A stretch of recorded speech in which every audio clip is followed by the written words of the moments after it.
کہ حضرت شاہ ہمدان رحمہ اللہ تعالیٰ کو اللہ کے نبی علیہ الصلوۃ والسلام کی خواب میں زیارت ہوئی تو اللہ کے نبی علیہ السلام فرمایا یا ولدی، میرے پیارے بیٹے، کشمیری زبان میں کہیں گے گوبرا، کیونکہ شاہ ہمدان سعادات میں سے۔ پھر آپ نے فرمایا ابو المعالی نظام الدین محمود بزدگانی کے پاس پہنچ جانا، تبھی تم مکمل بن سکو گے۔ یہ بیدار ہو گئے، یہ نہیں جانتے تھے یہ کون ہیں۔ ابو المعالی نظام الدین محمود بزدگانی کون شخصیت ہیں، کہاں رہتے ہیں، ان کا نام بھی انہوں نے نہیں سنا تھا، تفصیلات بھی معلوم نہیں تھی۔ بہرحال معلوم کرتے رہے، یہاں تک کہ حضرت شاہ ہمدان رحمہ اللہ تعالیٰ کے ماموں تھے حضرت شیخ سمنانی رحمہ اللہ تعالیٰ، علاء الدین سمنانی، انہوں نے بتایا کہ بیٹا مجھے معلوم ہے کہ یہ ابو المعالی نظام الدین محمود مزدکانی فلاں جگہ رہنے والے ہیں، فلاں مزاج کے ہیں، فلاں صفات کے آدمی ہیں۔ اب حضرت شاہ ہمدان رحمہ اللہ تعالیٰ نے ارادہ کیا وہاں پہنچنے کا، تو جس رات وہاں پہنچنے والے تھے، ابھی وہاں پہنچے ہی نہیں تھے، اس رات خواجہ محمد مزدکانی رحمہ اللہ تعالیٰ کے خواب میں جناب رسول اکرم صلی اللہ علیہ وسلم تشریف لائے اور فرمایا میرے خاندان کا بیٹا تمہارے پاس آ رہا، میرے خاندان کا بیٹا تمہارے پاس آ رہا ہے، وہ تمہارے حوالے۔ چنانچہ اگلے دن صبح سے انتظار شروع ہو گیا، اور حضرت شاہ ہمدان جو اس وقت صاحبزادے تھے، جوان رانا رہے ہوں گے، وہ حاضر ہو گئے۔ خواجہ محمود مزدکانی رحمہ اللہ تعالیٰ نے استقبال کیا مہمان کی حیثیت سے، اور عام مہمان نہیں بلکہ اس سے زیادہ مخصوص مہمان ان کے لیے کون ہو سکتا تھا کہ جن کے آنے کی بشارت خواب میں جناب رسول اکرم صلی اللہ علیہ وسلم۔ اور ذہن میں رہنا چاہیے، بخاری میں حدیث ہے، اللہ کے نبی علیہ السلام نے ارشاد فرمایا من رآنی فی المنام فقد رآنی، جس نے خواب میں مجھے دیکھا اس نے مجھے ہی دیکھا ہے۔ اس لیے خواب پہ کبھی شک نہیں کرنا چاہیے۔ اللہ کے نبی کا مبارک ارشاد ہے من رآنی فی المنام فقد رآنی، جس نے مجھے خواب میں دیکھا اس نے مجھے ہی خواب میں دیکھا۔ فإن الشیطان لا يتمثل بی، شیطان میری شکل اختیار کر کے خواب میں نہیں آ سکتا ہے۔ شیطان کسی بھی شخص کی شکل بنا کر کے خواب میں آ سکتا ہے، لیکن نبی کی ذات اقدس کی شکل بنا کر کے وہ خواب میں نہیں آ سکتا۔ بہرحال خواجہ محمد مزدکانی رحمہ اللہ تعالیٰ نے شاہ ہمدان کی علمی، اخلاقی، روحانی تربیت کی، جسمانی طور پر خدمت بھی کی، مہمان بنا کر کے مہمان نوازی کی، شاگرد بنا کر کے تربیت کی۔ تو شاگرد بھی تھے لہذا تعلیم بھی دی، اور مہمان تھے لہذا اکرام بھی کیا، یہاں تک کہ شاہ ہمدان بن گئے۔ پھر یہ شاہ ہمدان رحمہ اللہ تعالیٰ خود بیان کرتے ہیں کہ میں ایک دن مراقبے کی حالت میں تھا، خواب میں جناب رسول اکرم صلی اللہ علیہ وسلم کی جلوہ گری ہو گئی،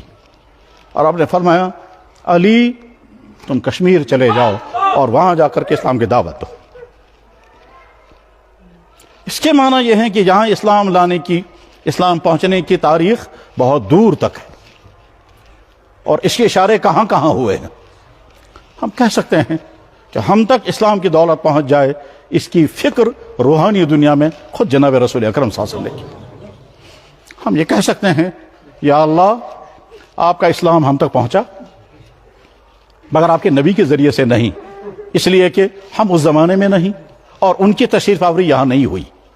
یا اللہ آپ کا اسلام دنیا میں پھیلا صحابہ کرام کے ذریعے، مگر ہم تک کسی صحابی کے ذریعے اسلام نہیں پہنچا، نہ ہم اس زمانے میں نہ وہ کوئی صحابی یہاں تشریف لائے۔ صحابہ کے بعد پھر تابعین و تبع تابعین اور محدثین اور فقہاء کرام اور مختلف امت کے عظیم طبقات، ان میں سے کوئی شخصیت یہاں نہیں آئی۔ اماموں میں امام اعظم امام ابو حنیفہ رحمہ اللہ تعالی، امام دار الحجرہ امام مالک رحمہ اللہ تعالی، ازکیاء امت میں سے ہیں امام شافعی رحمہ اللہ تعالی، اور محدث جلیل تھے حضرت امام احمد بن حنبل، ان چاروں امام میں سے کوئی یہاں نہیں آیا۔ محدثین میں حضرت امیر المؤمنین فی الحدیث محمد بن اسماعیل البخاری رحمہ اللہ تعالی، محدثین میں محمد بن مسلم قشیری، مسلم بن حجاج قشیری رحمہ اللہ تعالی، امام مسلم، امام ابو داود، امام ترمذی، امام دارمی، امام دارقطنی، یہ تمام محدثین کشمیر تشریف نہیں لائے۔ اکابر اولیاء میں سے خواجہ حسن بصیر رحمہ اللہ تعالی، اور اس کے بعد حضرت شیخ عبد القادر جیلانی رحمہ اللہ تعالی، اور ان جیسی عظیم شخصیات کشمیر تشریف نہیں لائی۔ ہمیں یہ مگر اس کے ساتھ ہی ہم یہ بھی کہہ سکتے ہیں کہ پہلا شخص جو آپ کے نبی کے خاندان کا آپ کے امر اور اجازت سے آپ کے فیصلے سے، آپ کی مشیت سے سفر کر کے یہاں آیا، وہ سید عبد الرحمن بلبل رحمہ اللہ تعالیٰ تھے۔ اور دوسری شخصیت جن کے ذریعے سے کشمیر میں اسلام پہنچا وہ حضرت شاہ ہمدان میر سید علی ہمدانی رحمہ اللہ تعالیٰ تھے۔ پہلی شخصیت کن غیبی اشاروں کے نتیجے میں یہاں پہنچی اس کی ہمیں تفصیل معلوم نہیں ہے، لیکن دوسری شخصیت جو کشمیر میں اسلام لے کر کے آئی ہے اس کے متعلق تو واضح تاریخ موجود ہے کہ آپ کے نبی نے ان کو تیار کروایا،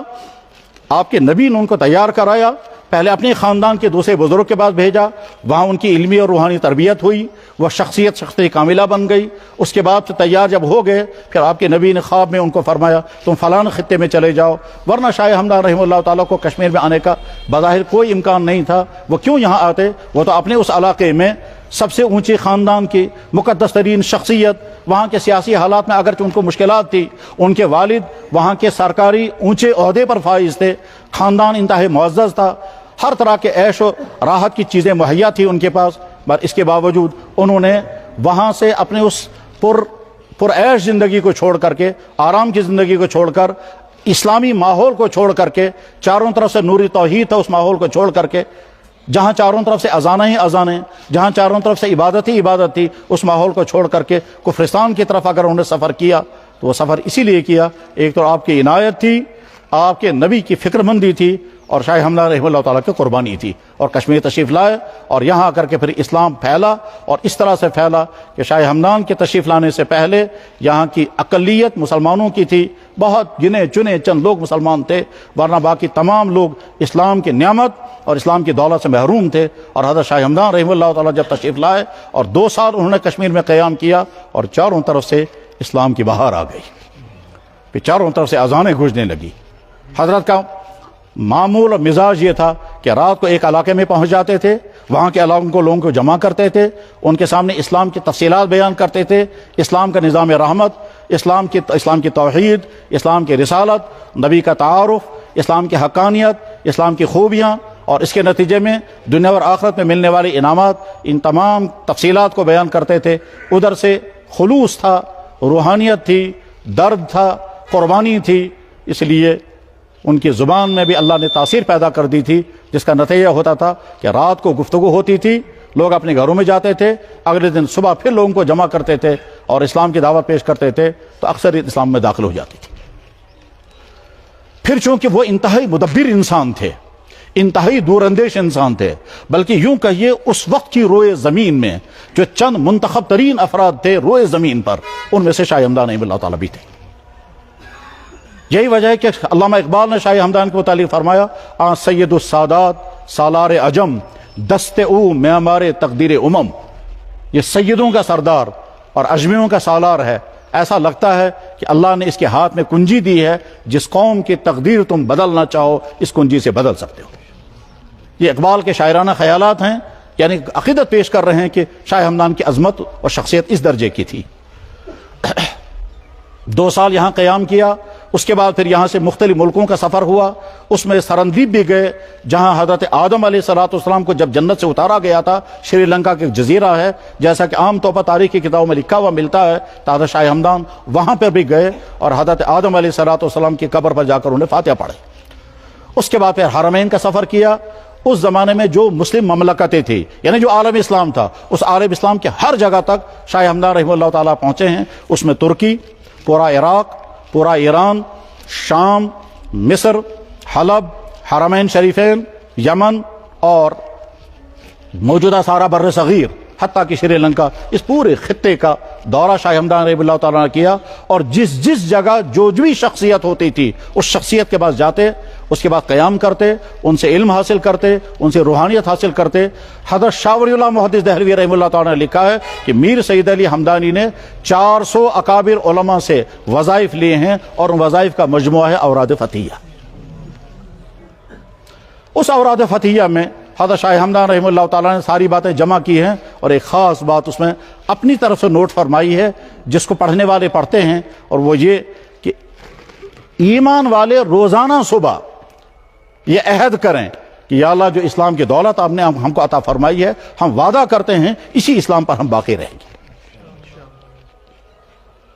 اس میں شاہ ہمدان رحمہ اللہ تعالیٰ نے یہ تصور دیا ہے، اور وہ حدیث کی بنیاد پر ہے۔ حدیث میں ہے جناب رسول اللہ صلی اللہ علیہ وسلم نے فرمایا کہ صبح کے وقت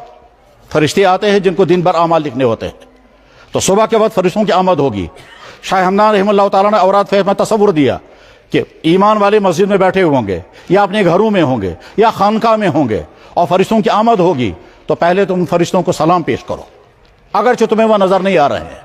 تو ان کو سلام پیش کرو، اور سلام پیش کرنے کے بعد ان سے یہی سے درخواست کرو کہ آپ ہمارے کھاتے، آپ دن بھر ہمارے جو اعمال لکھنے والے ہیں ہم درخواست کرتے ہیں آپ ہماری طرف سے پہلے بسم اللہ لکھ دیں، اور اس کے بعد پھر آپ دونوں گواہ رہے ہیں کہ ہم گواہی دے رہے ہیں کہ ہم دین حق پر قائم رہیں گے۔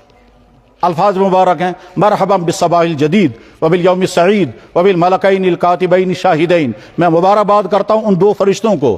جو تشریف لائے ہیں یا لا رہے ہوں گے، شاہدین جو گواہ بنیں گے، عادلین جو انصاف کے ساتھ ساری بات لکھیں گے، کاتبین لکھنے والے ہیں۔ حیاکم اللہ تعالیٰ فی غرۃ یومنا ھذا، اللہ تعالیٰ تمہاری اس آمد کو ہمارے لیے مبارک کرے۔ اکتبا فی صحیفتنا اولا، آپ دونوں فرشتے میرے نام اعمال میں شروع میں لکھ دیں بسم اللہ الرحمن الرحیم۔